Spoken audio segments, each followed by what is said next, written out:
सूरत शहर की एक फैक्ट्री में अचानक आग लगने से हड़कंप मच गया। आग लगने की घटना में फैक्ट्री में काम कर रहे 5 कर्मचारी गंभीर रूप से झुलस गए। सभी घायलों को तत्काल इलाज के लिए सूरत के सिविल अस्पताल में भर्ती कराया गया, जहां उनकी हालत गंभीर बताई जा रही है। बताया जा रहा है कि ये फैक्ट्री प्लास्टिक दाने बनाने का काम करती है। आग लगते ही फैक्ट्री में अफरा तफरी मच गई।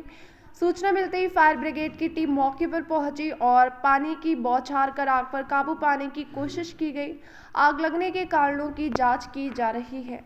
जी सर, आपનું નામ? હું છું સબ fire officer Rohit ખલાસી Udhna fire. એ સર, કઈ રીતની ઘટના બની છે અને શું સમગ્ર ઘટના હતી? આજ 40નો કોલ અમને ફાયર કંટ્રોલ તરફથી આપવામાં આવ્યો હતો કે રોડ નંબર 3 ઉધના ઉદ્યોગનગર ખાતે પ્લાસ્ટિકના ગોડાઉનમાં આગ છે. જ્યારે અમે અહીંયા આવીને જોયું તો ધુમાડો પુષ્કળ પ્રમાણમાં હતો અને આગ ફર્સ્ટ ફ્લોર ઉપર ફેલાયેલી હતી.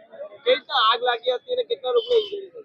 એ આગનું કારણ તો હજુ સુધી જાણવા મળ્યું નથી, પણ પાર્ટીના જણાવ્યા અનુસાર 4 માણસો સામાન્ય દાઝી ગયા હતા, જેમને હોસ્પિટલ રવાના કરેલા છે. આશરે કેટલી ગાડી ફાયર ફાઈટરની બોલાવવામાં? 3 ગેસની ગાડીઓ બોલાવવામાં આવી હતી અને બીજી ગેસથી બાઉઝરો બોલાવવામાં